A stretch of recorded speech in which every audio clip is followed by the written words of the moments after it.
Dans l'affaire de la petite Fiona, les fouilles ont donc repris en milieu d'après-midi dans le Puy-de-Dôme. Les enquêteurs espéraient retrouver le corps de la fillette de 5 ans enterrée par sa mère et son beau-père. Rappelons que Berkane Makhlouf est mise en examen pour coup mortel et Cécile Bourgeon pour non-dénonciation mensongère d'un crime. Sur place, nous retrouvons notre envoyé spécial Arnaud Etcheverry. Arnaud, les recherches sont maintenant terminées. Qu'ont-elles donné aujourd'hui ?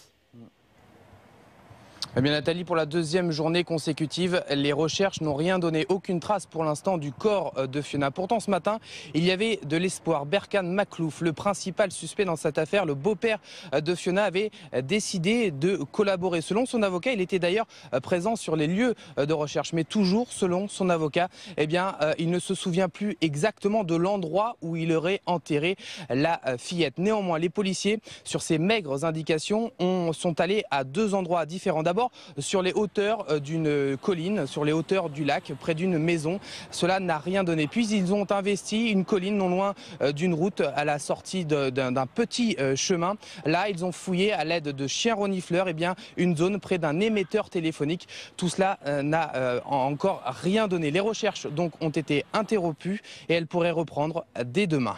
Merci Arnaud pour ces toutes dernières informations.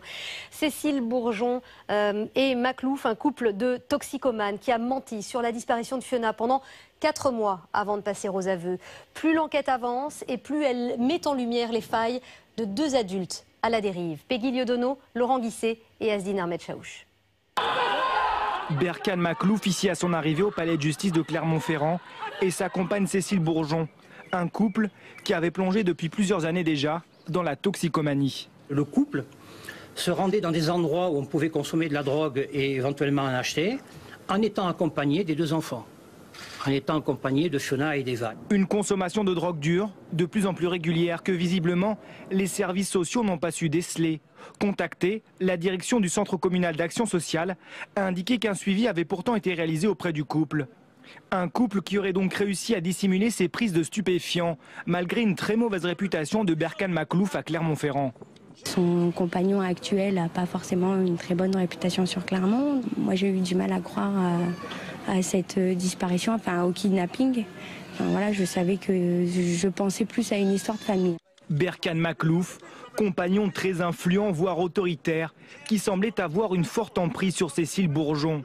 C'est lui qui aurait convaincu sa compagne de dissimuler la mort de Fiona avant de l'enterrer. Dans ce scénario macabre, le couple avait même emmené ce jour-là dans leur voiture la petite sœur de Fiona, Eva, âgée de 2 ans, belle-fille elle aussi de Berkane Makhlouf.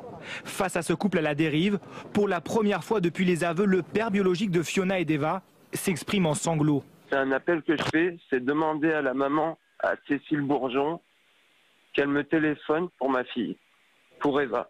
En août, Cécile Bourgeon et Berkane Makhlouf ont eu une petite fille et décidé de s'installer dans ce quartier de Perpignan, loin de Clermont-Ferrand et de leur lourd secret.